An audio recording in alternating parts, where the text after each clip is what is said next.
Bombo Una, Kawayan.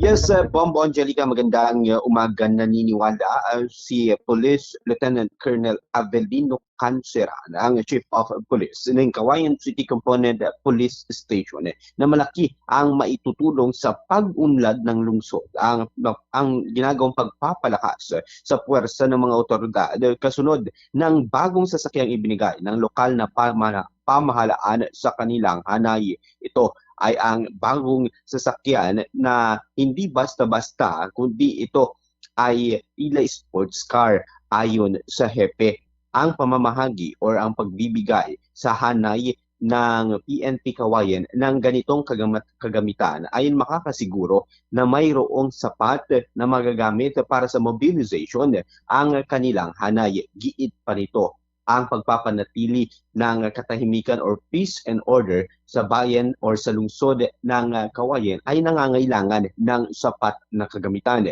Giit ng hepe, sa ganitong pamamaraan kasi ay masisiguro na lahat ng lugar dito sa lungsod ay maiikutan.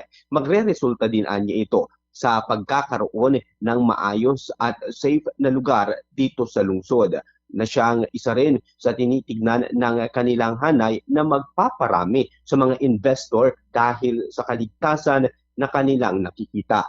Ganito ang naging pagpapahayag ni Police Lieutenant Colonel Avelino Cancera. Ako po'y nagpapasalamat at nadagdagan na naman pa ang mobility equipment ng ating pong Kawayan Component City Police Station. Nang sa gayon ay ito po ang usual naman na number one na purpose po nito ay ang para mapanatili po ang katahimikan dito po sa lungsod ng Kawayan.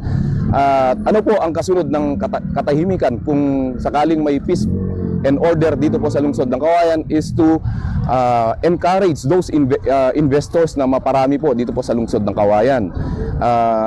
Kung continuous po ang peace and order dito, gaya ko po nung sabi ko, yung investors maparami, ang kasunod po niyan ay mga pag-aasenso po at lalong bloom pa ang mga investors dito at mapalago lahat ng mga investors, dadami ang mga income at ganun na rin. At sana po ay ako po ay nakikiusap sa mga kababayan po natin dito po sa lungsod ng Kawayan na ang peace and order po ay hindi lamang po ay sole responsibility ng PNP, sapagkat ito po ay continuous engagement of the community, yung stakeholders.